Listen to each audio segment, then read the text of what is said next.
Hello everyone, I want to briefly address a question that I had been posed by a user that actually deleted the comment, but it was a quite interesting one about the tactical exploitation of gaps in battle lines.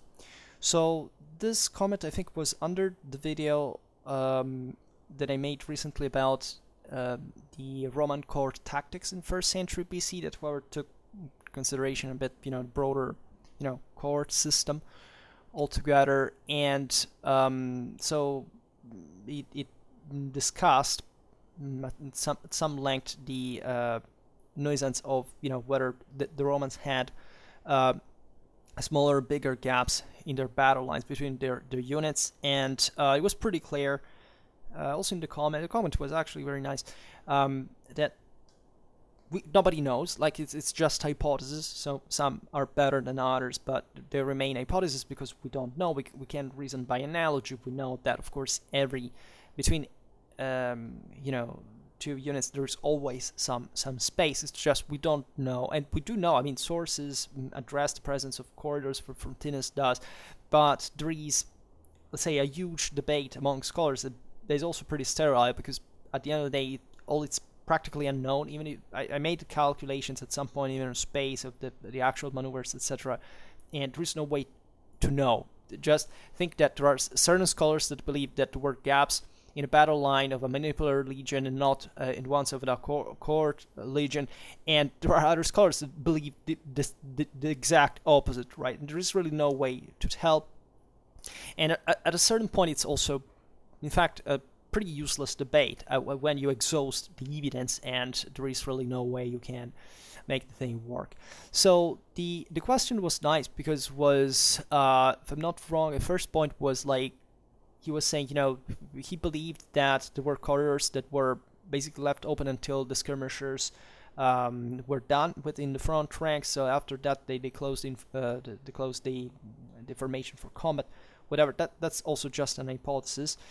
The main question that I care about, and we find that, for example, even in the Phalanx could do that. If you look at the battle of Thermopylae against the same Romans, the Seleucids had deployed in the pass in close order. They had skirmishers in the front, and says when the Romans defeated the skirmishers, the Phalanx literally, this is Appian if I'm not wrong, so the kind of a later source, so it's not that right, but they say opened the ranks and made the skirmishers retreat. So we don't know how that happened once again. But aside from this, the question was mostly an observation, actually, not even a question, because the guy believed fundamentally that the gaps between the units that are regularly present in every army would be essentially vulnerable points from which it was kind of possible to attack and to create a break through into the enemy lines. And there is a very, very important point to make here, right? Because the question went as, first of all, we don't know how large the gaps, as we were saying before, between the various units were. Right, we have to presume, at least if I don't know, a Roman maniple that still existed in the cohortal legion had, I don't know, 2 or a century, for that matter, was always there as the maniple together, because that was simply 2 centuries. But would have to change front in order to maneuver. For example, for maniple swapping, that we don't know how it works. Well, in order to carry out this maneuver, you cannot simply change front, because the unit would fundamentally be messed up in the within in terms of further combat needs, because the troops are arrayed within the formation, within the unit, with a very specific order that formation has to maintain, so that this space for maneuvering, the maneuvers would be very simple to do, but also very specific, and you need at least the space of the depth of the unit to per side at that point of the same maniple, so between the 2 sentries to carry out. Even here, we don't know how it happened, so we don't specifically know what kind of these wider gaps we hear of here and there had a function for in the Roman army. nobody really knows. I mean, if you look at, I don't know, there are, some authors here on YouTube, even Lindy Bear said, I believe it functioned like that, as if, maniples for centuries went back and forth punching the enemy line. Alternatively, this had some kind of military logic. It doesn't mean anything, actually. The point of in battles altogether is properly what kind of cohesion your formation can maintain and how much this unit can offend from the front that is properly composed to work for, right? So the point this user made was that fundamentally look at the fact that if troops were outflanked, they would fundamentally be vulnerable to it. They would mostly rout at that point. So the same thing happened basically within the gaps between the units. This is a very different thing by scale, and it's actually a mistake that is very easy to do when, especially in our pop culture, etc., about these topics. It's mostly wargamistic. There is this obsession, literally, for the individuality of the trooper. That is to say, not talking about this example now, but most people generally believe that, it's about the individuality of the warrior, like the idea that, it's the individual guided. The first thing you have to learn in war is that individuality is worthless. That is to say, it doesn't matter who you are, how strong you are, how capable you are, unless you're in position of command and you have certain very specific qualities. If you're a rank and file trooper, you are worthless. You're a person that doesn't count in the bigger game by the slightest, right? So all the bullshit about warriors and individuality, and it's basically a declaration of military inferiority, whether you rely on individuality, because basically world warfare relies on group formation, on collective training. If you don't have that, you are left literally to be just a warrior that is going to be taken out by those who have the better training, the better discipline, and that are going to multiply their force, even if individually maybe they are less than you. And that's how we wipe out literally warriors from the face of the earth, and we are soldiers and civilizations now. The point here that I care to stress is that is the integrity of the unit and its proper functionment on the field, right? I would make actually a broader point that when you study military history, you see that at the end of the day, if you study an average battle, right, especially ancient medieval times, when things were not overly complicated, but still for, Napoleonic times, if you look at a smaller scale, the same thing is happening, of course, because certain things never change, combat dynamics, right? What really makes the battle, what decides the outcome is, and the sources, in fact, talk only about this because they can't care less about small unit tactics, is the broader cohesion of the larger formations, right? Of the lines or of the sections like the center and the wings, right? That is what makes the battle. That is what the soldiers did on the front line individually on small gaps, whatever, small units, was not interesting, right? Because we know, militarily speaking, that's most of the times irrelevant. What actually makes the thing done, even though it passes through small units, is that how cohesive an entire body remains, right? When a wing collapses, of course it starts collapsing from a smaller unit, and then the whole thing propagates to the larger one.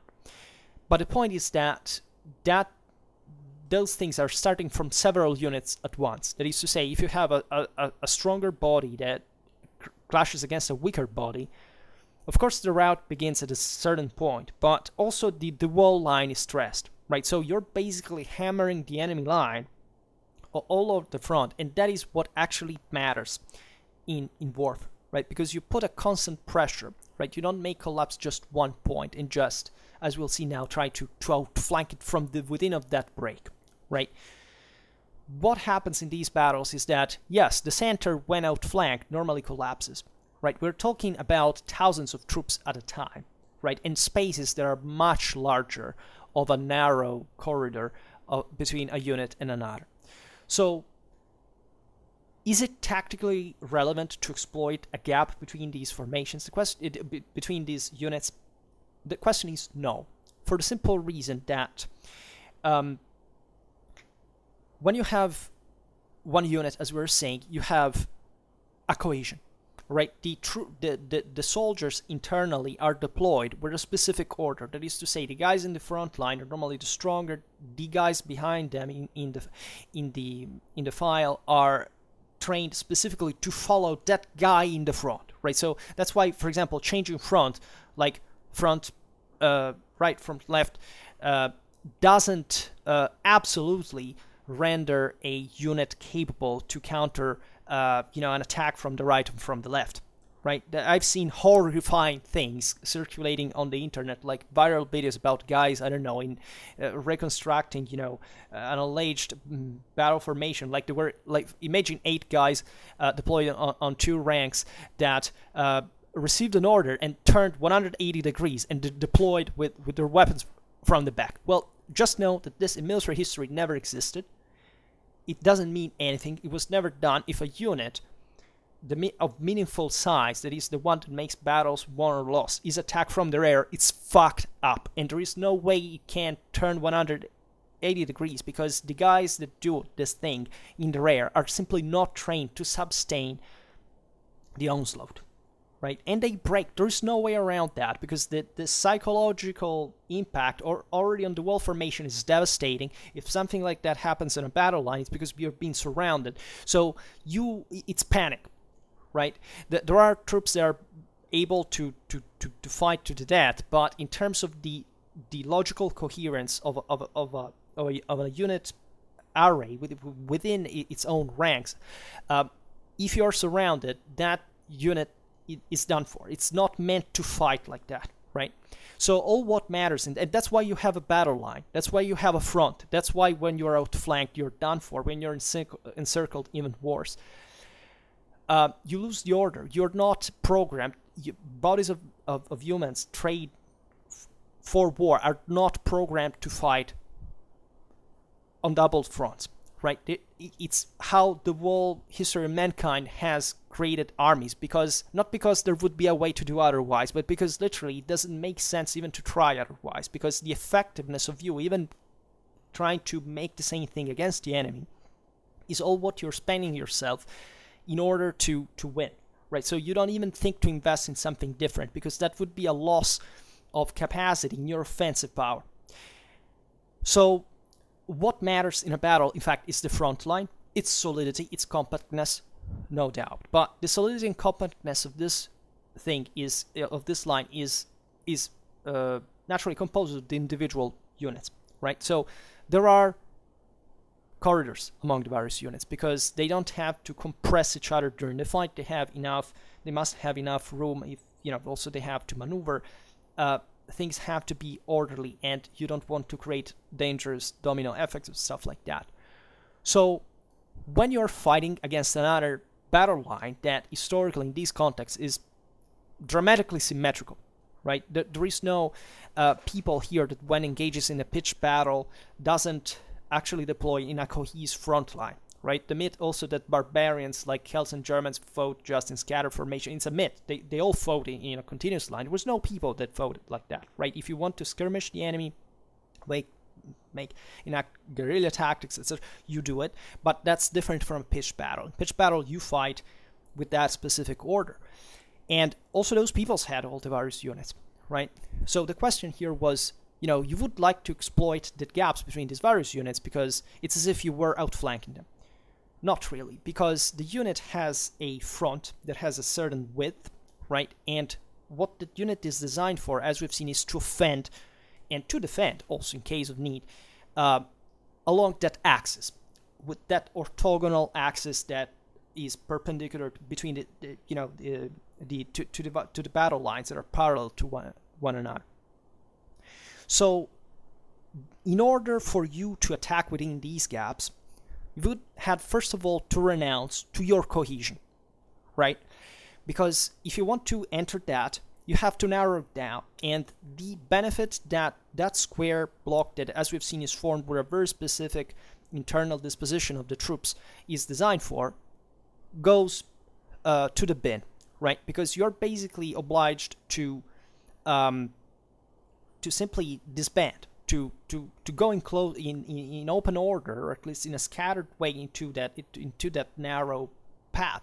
What for, we don't know. So you renounce to the main advantage that a unit has, right?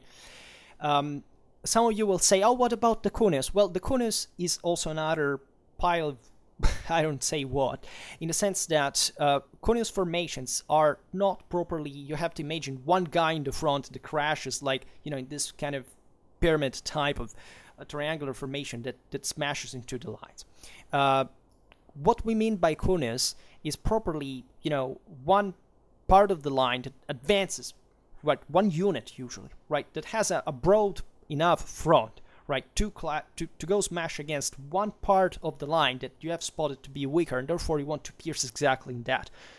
But even when you look at the pig snout formations, the Vikings, stuff like that, you don't have to literally imagine one guy that alone runs against the enemy. That would be the first target to any missile, of any, you would spend your best guy, the one that theoretically should crush into the enemy line. And also with this impending obsession that, it's warriors that make the thing, it's individual guy that crushes into formation and makes it. Yeah, no, that's not warfare. That's, in military terms, it's the best way to get yourself killed, and it's probably one of the most stupid things you can do. What you want to do in warfare is to smash with your wall front that has to be made up of tough guys, and they have to be many, and you have had to have trained them for that. You have to have trained them to maintain the line while they're advancing, while they're charging also, hopefully, where it's very difficult and where you are stressed out with nerves, with adrenaline. And you really want sometimes just to smash literally into the enemy line if you have to do it, rather than that tormenting yourself in that waiting, maintaining the order. Entire battles were lost because of that. Because the wall cohesion of the formation is fundamental. This is the core, essential point of the history of mankind and civilization passed through the cohesion of units, right? So individuality is the worst thing in war. In order to be an effective soldier, you have to annihilate any possible idea that you count something individually, right? Individually, you are nothing. And once again, this is why an army that believes the reasons with individual guys, like toughs, like the mob, like, societies without order and discipline, they're done for, right? Wars are won by armies that have trained individual soldiers for that. If they even think that they have something to say about what they have to do, they will get their teeth broken with a kick in their mouth, right? This is called discipline. And this is how we make things work in war. So what really makes the impact in a formation is how impacting you are on the broad front line of the enemy. Because of course that is going to collapse at some points, not just homogeneously at once. But if you don't exercise the constant pressure on the wall front, that unit altogether is less likely to break. And for you that you're attacking, so you're basically one who's spending more energy at that point, and is growing quicker disadvantage, you will have failed, right? So you're not trying to break in one point. You're to make a break that is large enough, as we will see now, to cause a much larger one. And we will explain how. So for you to think that entering a corridor, so by essentially renouncing to the width of your front, right, is basically you renouncing to the only thing that makes your unit effective. So the other observation could be, well then, but what if the space between two units is actually large, at least as another unit, which may be the case. The question there is, you would say, well, you can enter that, so you basically would have an entire unit with all its cohesion framed within two enemy units. The question is, what you have actually accomplished there? Well, because you cannot flank them, right? No. We have already said that units cannot change front just by, making guys all turning 90 degrees right or left at that point. If your concern is to attack the enemy flank, congratulations, you have successfully basically exposed both of your flanks by entering in the gap between two units. Right? So you have basically, of course, you would say, well, but the enemy then can't also act by flank. Yes, but you, at some point, that some combat will unleash, and you attack from at least both directions, and you can't attack the others that way. Well, you could say, well, but then if I do it from the wall line, well, the question is, why don't you actually punch those guys in the face? Right? Why would you renounce that logical capacity of offense for which your entire unit has been created, trained, and fought and bled for essentially putting yourself in the condition of not exploiting that force? It's anti-logical from a military point of view. So no, even if such large enough gaps to fit one entire unit between two units existed, you don't want to exploit that, because it would be ideally, if we really want to make it abstract, the same thing as fighting frontally against the enemy, and you would lose your best capacity to approach the enemy in that way. The other question is, what if these gaps had been even larger? Well, at that point things get weird, because why would an army would leave, let's say, a huge gap, right, between two units that is larger than one unit, that even confers the capacity of this unit internally to maybe carrying out an outflanking maneuver, if that's, in fact, for essentially getting vulnerable at that point, right? You see, to make it picture it to you better, what kind of army would fight, like, let's say, imagine it in terms of the density of the wall array, with a space that allows less than a half of the troops in the face of the enemy on the battle line. Nobody, right? It would be pretty nonsensical. Also, in this sense, would expose naturally your own troops to real outflanking maneuvers.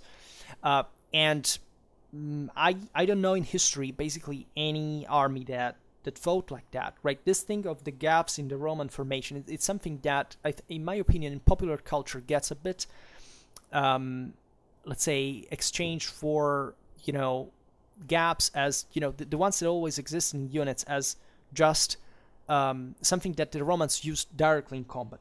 Of course, I agree actually with the comment that said, mostly these gaps would be closed if they were so large to be exploitable by an outflanking maneuver. Of course, yes. The point is that they could even be as large as a walled unit without actually managing to do it. And again, the observation that could be done, that is, well, at that point, let's assume the space left is literally the size of an entire unit, right, in the front line. At that point, you would have a half of the enemy manpower deployed like that. Yes, but as we've seen, for the enemy to exploit that gap, they would have to fundamentally either bypass with an entire unit, so maintaining formation, passing literally through the other unit, so also them deploy information, and at that point being a draw, because yes, you have surpassed the enemy formations, but also the enemy formation has surpassed yours at that point. The enemy unit has surpassed yours at that point. So what do you do? Right, as we've seen, it's not very. You would have to break the unit once again to fight directly against the enemy, or making an incredible, strange and wheeling maneuver to come back to fight with the front, as we've seen. That is the most important thing to fight with. Right, so it doesn't make much sense. And were the enemy to exploit that gap by essentially being in a broken formation, well, they would lose dramatically their punching capability, and actually the cohesion of that force would be enough to, actually to prevail against them in a scattered formation. So the question is probably, yes, the whichever gaps were there, they weren't probably large enough to facilitate, let's say, an enemy outflanking maneuver within these same gaps, and it takes a specific amount of room and space to carry that out, right? And we have no proof of this, right? So the question is no. Also, on a bigger picture, there is an exception that could be interesting here, that is from the Battle of Pydna.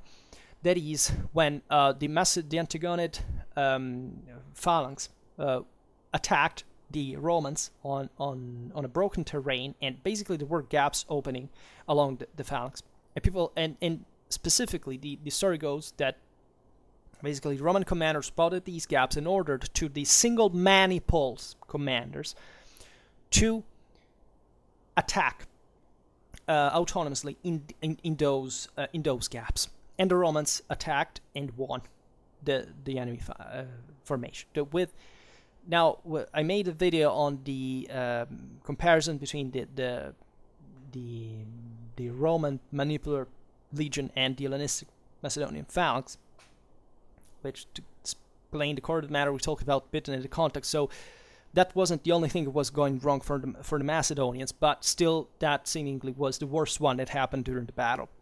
So the question would be, how do you answer to that? There were some gaps, the Romans exploited them with maniples. Yes.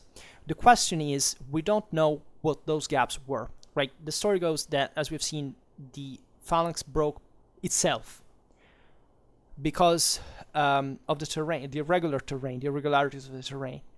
So how this happened is not that there were actually gaps in the phalanx that were pre-orderly so. The phalanx would have its own gaps between the various units, like any other army. And that would have been useless to exploit, as we've seen, by the enemy. And we don't know how big these gaps were. The Macedonian phalanx there, the army was much larger. The phalanx was just half of the whole Macedonian army, and there were like 17,000 men. The Romans had 2 manipular legions at that point, and plus lots of other allies. So the front would entail like 20 maniples at best. Maybe the italics were arrayed in the same way. We just don't know specifically in that context, as for others, by the way. So the question is, in my opinion, not to read that as if the gaps were something narrow for which, now let's exploit the fact that they are so narrow we can't get in there with legionnaires that are essentially swordsmen and butcher the less, say, a defensible, individually defensible phalangite into hand-to-hand single combat, right? As it happened, the Romans cut those phalanges down like plain butchery. But rather to see this as literally what probably was one of the most difficult things in the phalanx, to maintain the alineation of the ranks. That is to say, you have the phalanx, as you know, it doesn't have an in-depth array, so it's just something very, very wide that has to maintain cohesion on a very large front. We're talking even in can't think even in kilometers sometimes, and on a broken terrain. Yes, that is very difficult to do. Nobody knows how it worked. Even in there, we know literally almost nothing about the phalanx, how it worked. If we would need to pick at least some 1,000 people today, train them for some month the hard way, and see and trying to replicate with phalangitic equipment what are the characteristics of a phalanx. With our experimental archaeology, in those ways would be really fascinating. Just don't know. But it's more realistic to presume that the gaps that were created within the Macedonian phalanx at Pydna, by the way, are the only ever witnessed in phalanx warfare. That is, Pydna is often quoted as the one, you see, that what's the Roman legion superior. That's literally the only case. Basically, if you study as we made in those videos, the history in those engagements is barely a draw, right? The Romans win, just a bit more because of factors that basically had nothing to do with the phalanx in itself. Pydna is the only one that says clearly the phalanx lost cohesion on a broken terrain.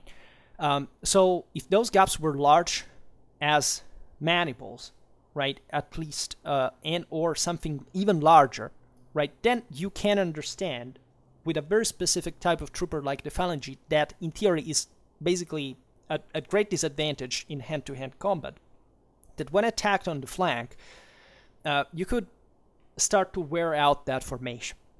Because we know from other battles that basically the Roman legionaries would attack the enemy phalanx frontally. Right, there would be an actual fight with guys throwing themselves in the pikes and never managing to break it frontally. That was the only, in fact, it never happened historically, but there was no account of that ever happening. And Pydna being the only one, because it was not a frontal attack, in fact, but something that eventually had to exploit these gaps, and that for which the individual swordsman could attack the formation. Consider that here it's not even a matter of actual combat mechanics, that is to say, the Romans had the gladius hispaniensis, that contrarily is what it's usually thought. It's not just for thrusting, but it's a dramatically chopping and slashing weapon, right, of bloody proportions, especially in that time. And it's because you see a Celtic host could have done the same, right? They basically had the same swords. So the question there is for the fact that manipules had individual commanders provided with a certain degree of autonomy, that these units were trained to maintain probably cohesion during the advance, something that, other armies would have not had. So it's not about, I repeat this ad nauseam, about the fact that the Romans had swords, because like most of the enemies, the Macedonian phalanx would fight had swords, right? And still it didn't change much. That is an example for which you can imagine a bit both because of this immediate, usually, impossibility of the phalanx to fight when outflanked, right? So much they would simply surrender normally, rising the pikes, as it happened in Cunos Cephali. The Romans misinterpreted that and or maybe didn't give a damn and butchered them down anyway. And even in that case, why? Because they had been outflanked, right? Because literally one section of the phalanx had been routed, or better, had been attacked before it could deploy properly. That's another thing. So even in there, no frontal break. On the contrary, the Macedonians were actually pushing away the Romans on the other side. So the question here, yes, there you have enough maneuver, enough composition of troops, for which once you got past a very specific array like the phalanx, it basically is unique in the history of ancient warfare, you can effectively start to cut down these people, but not exploiting the narrow gap within its formation normally held, and it held pretty well throughout all the other battles, and probably including that one had the phalanx not broken so much. The phalanges had already repelled some Italic allies at that point on a better terrain. What's the point of this observation? The point of this observation is that when in the comment the user made the comparison between the vulnerability of a flank attack, both between these narrow corridors and the broader the larger formations. Well, it doesn't take into account exactly the problem is that you trying to wear out a cohesive unit by inserting yourself into the corridor standing between that and the adjacent one would entail you to break your formation and to basically expose yourself to both sides to the enemy force with no advantage whatsoever. The outflanking maneuver is something very different, and that is carried out scientifically in very precise ways. And deputed for this was, as you know, mostly cavalry on the wings. What did this consist in? Look at the Battle of Cannae, what Hannibal's cavalry did. An astonishing 3 charges that were carried out. How? By lining up orderly after each charge, right, at least up to the one before the last, in order to effectively attack the Romans on the flank. That is to say, a formation with an exposed flank breaks, not because the enemy starts eroding it from the corners, from the flanks, but because the enemy has must have at that point all the open room and open space a large formation has to turn its own front against your own flank, that as we have seen is not a front, so it's exposed to an attack, and there is no way for you to change front to counter that attack, if not disgregating the same formation, as it happened. Historically, we know that somebody turned, but it was over. It was made even things worse because it was trying to resist at some point, but the formation would lose its cohesion much quickly because the guy can't smash with its own front because he has wheeled the wall formation, right? Has had enough space for that collectively trained mass of troops to turn its front against your own flank that cannot defend and charge into that. That is what an outflanking maneuver is. Scattered guys that without formation that get into a narrow corridor of two compact formations are suicidal. It's better for them to literally charge in the front of their formation for the actual effectiveness of their own employment and the damage they can cause to the enemy formation altogether. Because when you knock out the guys in the first rank, you have really sensibly weakened that formation. That's where guys start to eventually break, literally. You don't need to put yourself in this condition of radical inferiority, losing all the advantage that training gives you, for which you're there in the first place, to do what? To start thinking that a flank is vulnerable at that time. Like at that point, as you are individually entering that corridor, also you're giving the enemy that is deployed on the flank of that unit like the chance of fighting 1-to-1, and therefore even nullifying in practice any collectively aimed tactic that can make an effort at the condition, finding those conditions of asymmetry. With plus probably another guy at your rear from the adjacent unit that can, stab you in the back. A flank attack is an entire unit that functionalizes its own force to attack in a spot where you cannot defend. Right, so I'm sorry, I don't want to be, an asshole, but specifically, but those two things cannot be compared in terms of military logic. They are two very different things. And as always, the discriminant here is individual combat versus collective combat. Right, that is the entire difference made in the history of warfare. Right, so they are two very, very different things. And yes, it is true. When one flank collapses, usually the whole formation very often collapsed. The whole army collapsed. And I would say more, also to be more specific, is that it's obvious that there is another factor that makes this war worse also. That is to say that you're fighting on two fronts contemporarily.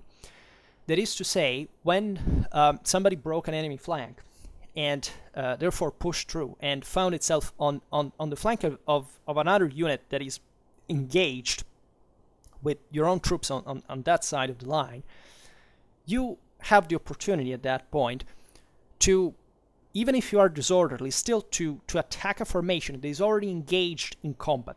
And that is mentally devastating for the guys that are going to suffer that.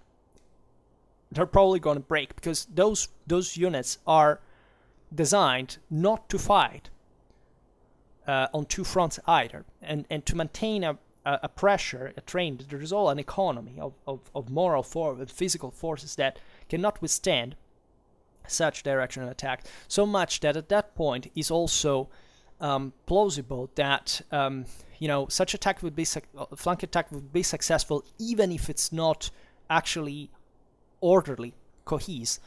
Like, we don't know at Kynoskephali, for example, whether the Romans that had broken the Macedonian flank, the Macedonian line, half of the line, poured on the other one's side, ordered still in maniples, well drilled and maintaining. At that point, it could be just a matter of time or of mass, right? We have seen this also in this strategicon. We were making a video at some point. Well, it's very late in time compared to this, half of a millennium later. But I mean, even more. But especially with cavalry, sometimes it's not important how cohesive you arrive to the enemy flank are rare, but the fact that you arrive in time, because also your guys are probably engaging and they are suffering right hard because they are engaging in its front. So at that point, it becomes on multiple fronts easier to attack, even less orderly, right? But still en masse, right? So once again, what can be done in a corridor is dramatically less, and especially at disadvantage. You are disadvantaged when you do that, right? And this is crucial, really, to understand, because you see, this is not. I didn't make this video with the specific aim of pointing out how these two things cannot properly be compared, which is also profitable, but properly to stress how much this is not a matter of individual soldiers, but of individual units that have a specific direction, they have a specific front, a specific array, a specific they cover a specific surface, they have some room to do things, and they cannot but have that to carry out those things, right? Putting some guys into between two units in a scatter formation is nothing in comparison to have a unit, a massive unit, having wheeled its front towards your own flank and smashing into it. That's a completely different thing. And of course, for that matter, there were troops that entered the enemy corridors, no doubt, right? Especially in the least, you can imagine the excitement, the violence, the chaos of the action. There would obviously be somebody entering that, but it was not a good idea, right? It would be some crazy fanatic that would assault like that. But even in that case, the best thing would be to frontally attack the enemy. Also, even, I don't know, a Celtic fanatic, these guys on drugs, naked, hyper beefy, muscular, tall giants, smashing themselves into the enemy line. They would do that. I mean, in that moment, in that bare moment of rationale, frontally, because they would be told also by the others, look, smash frontally. We don't need you to get killed like an imbecile in the midst of that corridor by essentially wasting your wall charge, your wall force, when you can smash in those freaking Romans and getting killed, because that's eventually what happened, but still taking out 10 of them. And that's what you were designed for, that kind of trooper. And therefore creating some problems within the front ranks would be worn out, right? So I repeat, this is crucial and very, very important to understand in any ways. And by the way, I would like also to point this out, that at the Battle of Zama, that is basically the most open, the most explicit mention of the presence of corridors within the Roman army, because that Scipio had fundamentally created them oppositely to let the Hannibal's elephants charging in through them, right? These elephants would be targeted where they will pass in through, because elephants charge in a line. They basically follow the female in heat. That is literally how elephant charges are carried out, and all the males follow. So it's a trail, right? The enemy, the legionnaires would throw at them their javelins in the process. So imagine even trying to enter that as a single soldier. What are your chances, right? What are your, your advantage? There is no advantage. And I would like to stress here, I don't get heated because of any of the comment. I actually love these questions, and I think you should make as many as you want, like of this kind, because these are the best ones. They are the ones that seem the most obvious, but they're really not. That they're very challenging, very, very thought-provoking. What I care about, and I make all these for, is to stress the importance of formation dynamic, right? Because without those, you can't properly consider military history. Because military history is, you can't say as far, it's exclusively about that. Because there's properly no context in military history where you find a single warrior fighting against a single warrior. You could have some things like judicial duels, even challenges to single combat in front of the lines, but that is a different thing. But even if you look at hero warfare, so when we're talking about in theory the times in which this should be standard, you see that that kind of combat never existed on the field. It was always about the hero surrounded by other guys and fighting in formation. And that formation was regulated by very specific dynamics that correspond essentially to these ones. And the one of the front, of the sides, etc., it's always there. It's never come less. Like, the whole history of mankind is exclusively based on this. Doesn't matter if we talk about Desert Storm, the 30 Years' War, the Peloponnese War, it's always the same things. Armies fought exclusively from a small unit to army corps, always with the same idea that there is this front, these flanks, and that there are those psychological effects when you manage to outflank the enemy, to encircle the enemy, whatever. And that's pretty much it.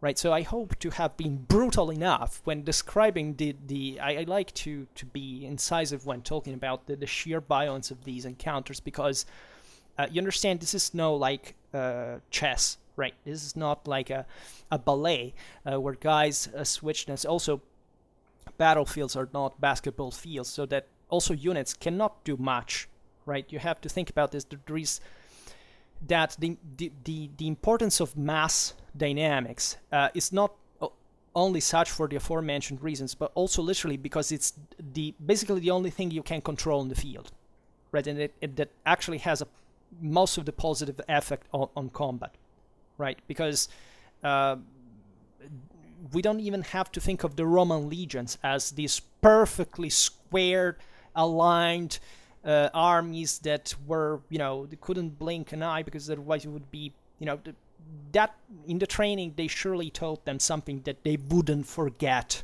until they died, right? Without a shiver, in a pretty damn death cold one. But what happens in a battlefield, and also the possibility of actual carrying out specific maneuvers, are very limited, right? In a way. So even when you ask what is that makes the difference between victory and defeat, well, just study these battles. Basically, it's always about one chunk of the entire army collapsing, usually the flank, and the enemy outflanking the army, and the army collapses. That's basically it. There is no other way. And this all happens at a large scale unit level. Nobody says, those guys won because they entered in the corridors there, and nobody ever thought of them. Damn it. It never happened. They don't care. Maybe something happened like that at some point. Maybe randomly. Maybe because of the heated situation of the terrain disposition, whatever. But what happens at the end of the day is literally more dictated by how the wall formation eventually responds. So even the troops that haven't necessarily even taken part to combat, right? And at that point, it's also less likely also consider that somebody would enter too much in depth those corridors at the end of the day for the aforementioned reasons, because while the guys in the front are fighting, the ones in the posterior ranks are simply saying, what the hell are you doing there? Killed, right? And between these compressed units, and as we were saying before, even if these gaps had been large enough, like a single unit, there still would be no proper advantage in exploiting that. Nor that would be by trying to pour with numerical superiority, because at that point you would still have to go information, right? And that is not quite useful, successful. And also, but I agree, and I want to stress this too, with the comment by saying that probably, as most armies, historically speaking, these battle lines were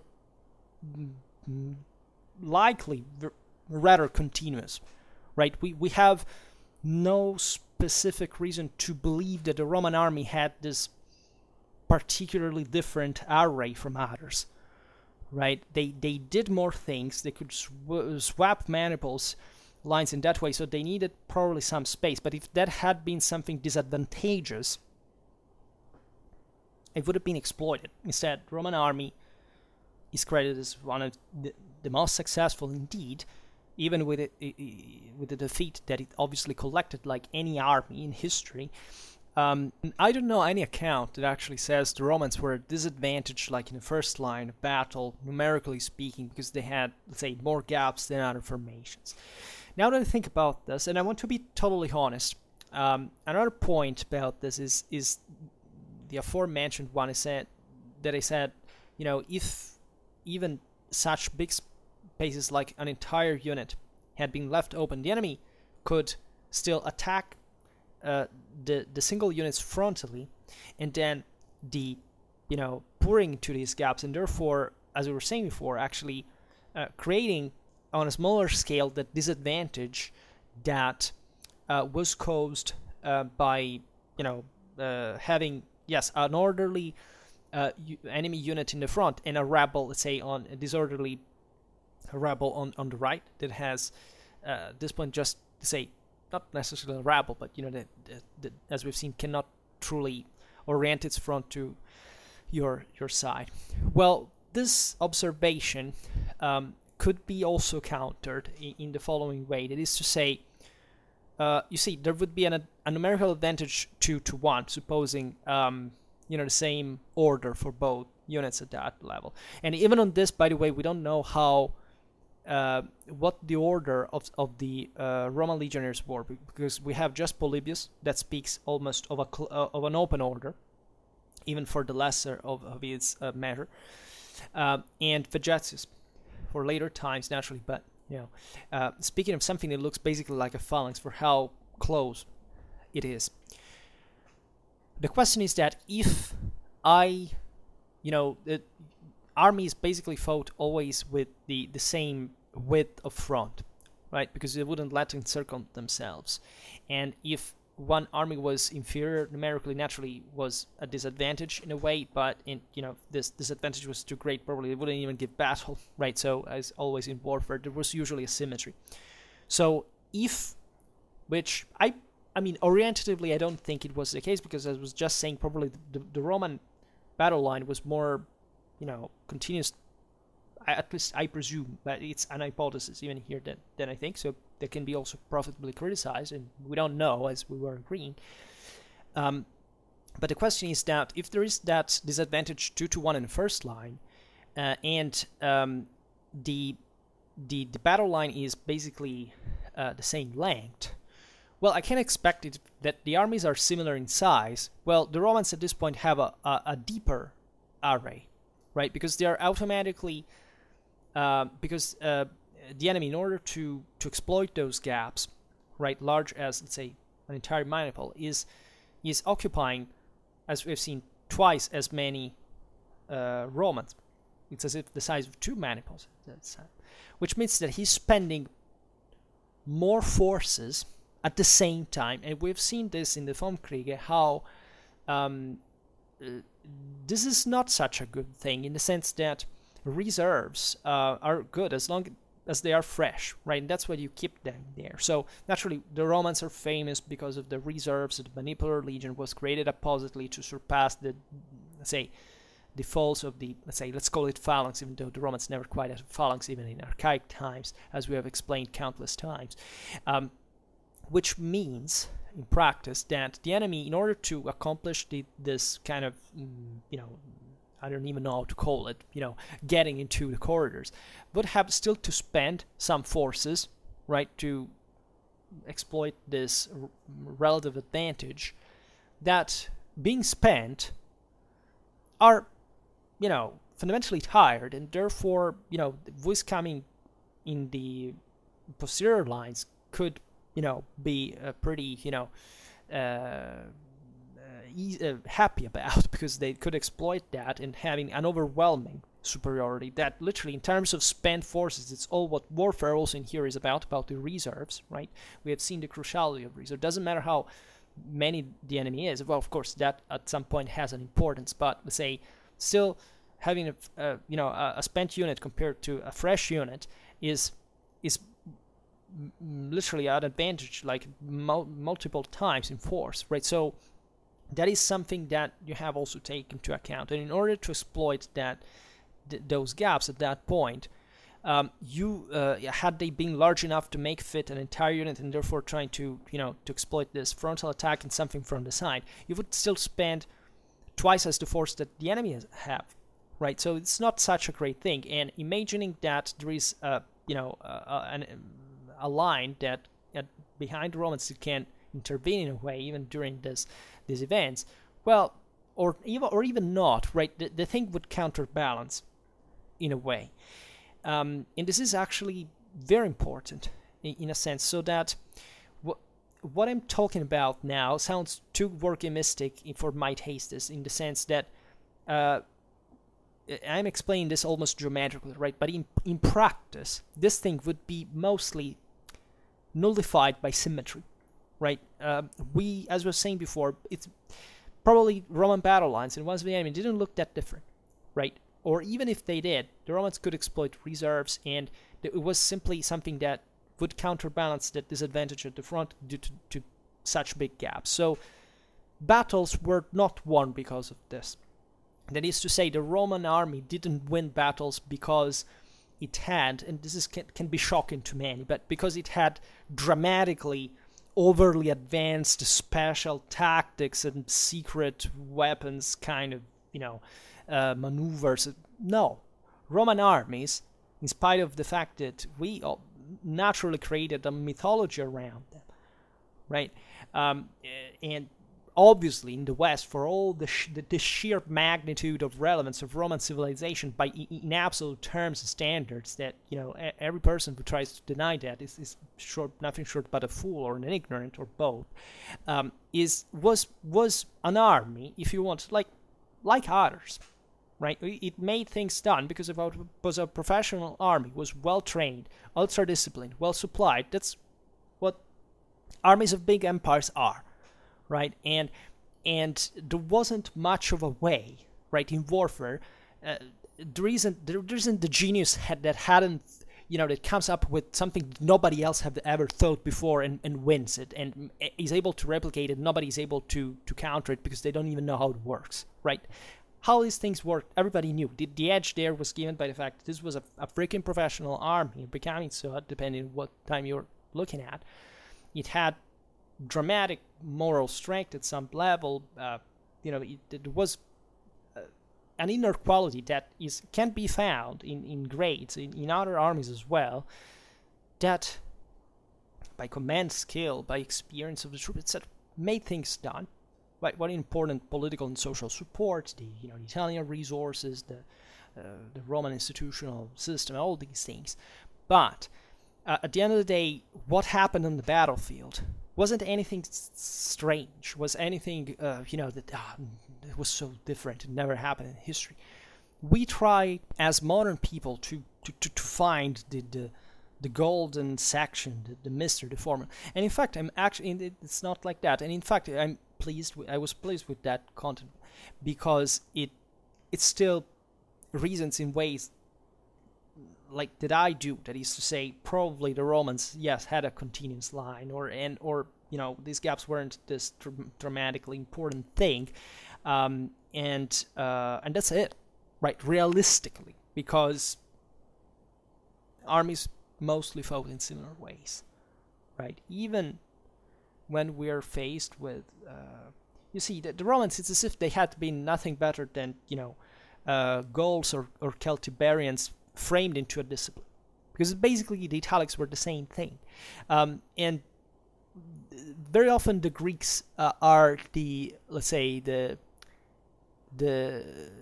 exception, that with this pike formation, with the Macedonian Hellenistic phalanx specifically, make us think that there were other possibilities of how armies could fight. But if you picked, I don't know, an Achaemenid army, or a Carthaginian army, or a Germanic army, that's like, okay, they varied dramatically. A Germanic army wasn't nor an Achaemenid one, nor a Carthaginian one in training, in etc. But concretely, they didn't look anything particularly different in terms of what those units were about. We're talking about the Iron Age, right? Asymmetry was ridiculous. the technology potential was ridiculous. They basically were all at the same level, right? Never think there was some magical factor that made things different from one another.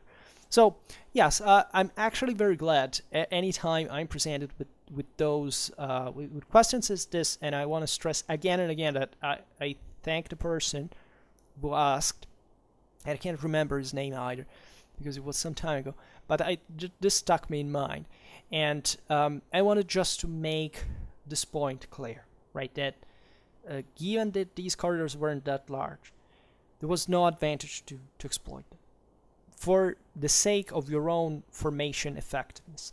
Whereas a flank attack is something carried out orderly, or maybe less, but properly on a flank that cannot defend, and that is properly attacked on two sides by a cohesive formation that is heading for it, which is something different from, let's say, a broader, a gradual erosion from the flanks of two formations that basically squeeze each other. You see, it's interesting even here. Excuse me if I digress again. That to see that you don't see very often, actually, that in a battle you have, let's say, a center that collapses, and the enemy center that advances into it, and the two wings that eventually do some. I mean, normally it's always a flank that collapses. Normally it's always this need to outflank the enemy from the bottom end of the flank, right? It's of the side of the formation. That's what all these armies were headed at, right? Properly aiming at, and the center was normally also the stronger bulk, and it was more difficult properly to take out.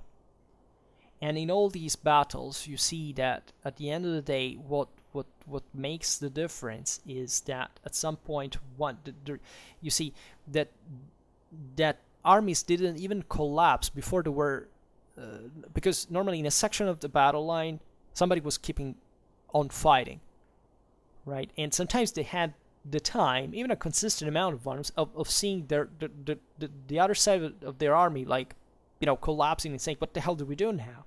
And before they weren't attacked maybe by a unit that was diverging from the pursuit of the broken flank, attack them on the rear, they wouldn't even retreat. Or maybe they would, but let's say those are usually messed up situations when you say, oh damn, right? So it's like there is properly I point out this detail because to stress the fact that battle lines where heavy infantry mostly had a cohesion that wouldn't be shattered until they were properly attacked and from the rear, right? From an entire unit. So that headed at them.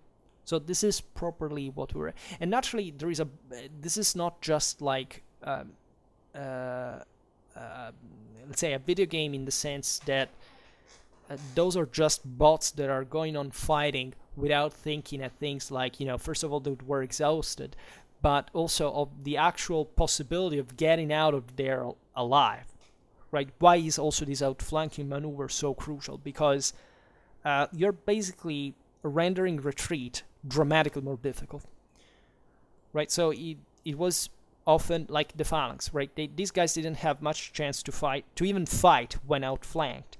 So they would break immediately as soon as they were outflanked because they hoped to run for their lives and make it, right?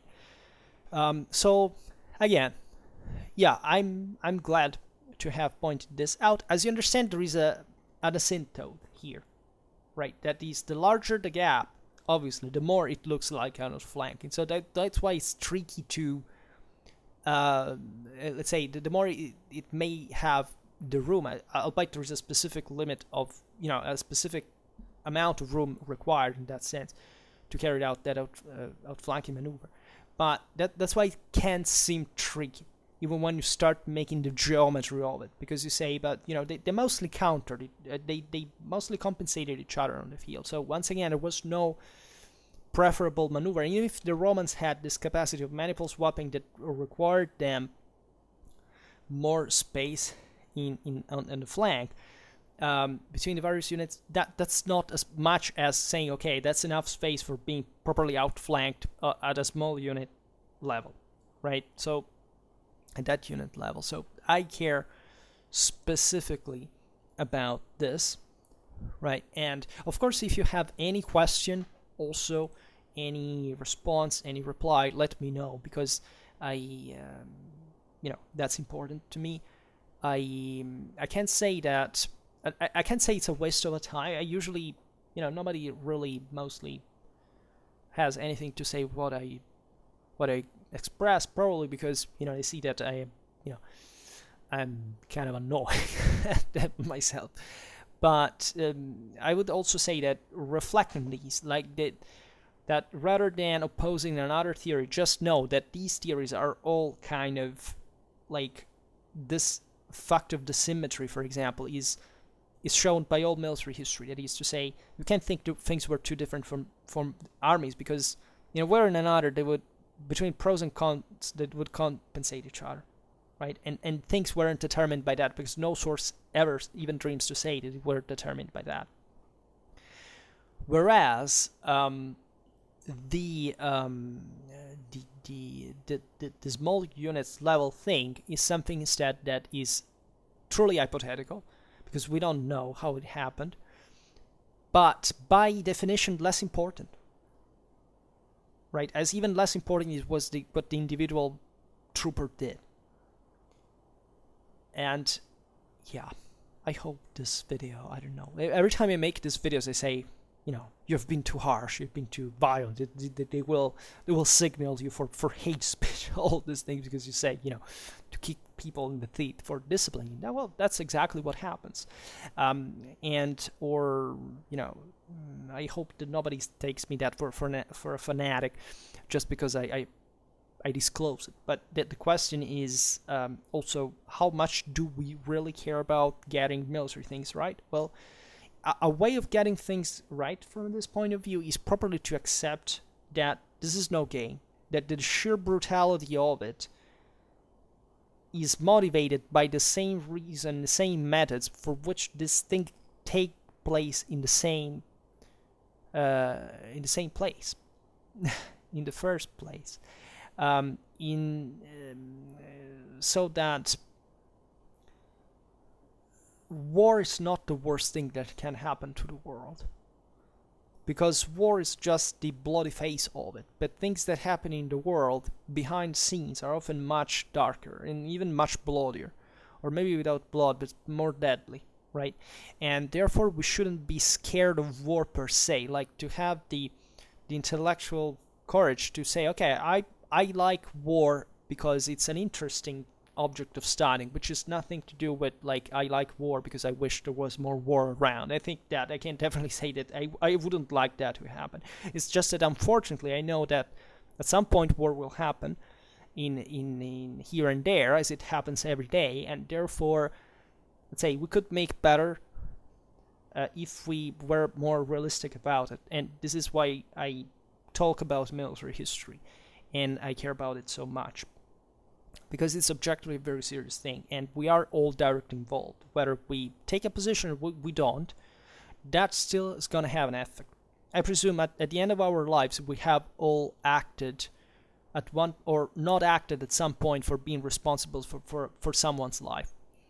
And if you start thinking along this pattern, you're mind blown, because it's literally how things accumulate over time and how people, leave. And well, alright, so on this kind of existential note, I will leave, devastating dark one, but whatever. I hope that I added something new or something I didn't say in the previous video. I don't know. It can be just food for thought. And for now, just hope that you enjoyed this video. If you did, please share it. Otherwise, leave a like or subscribe to my channel if you're interested in my upcoming content. And for now, I thank you heartily for listening to me. I wish you a nice time and see you next time. Bye.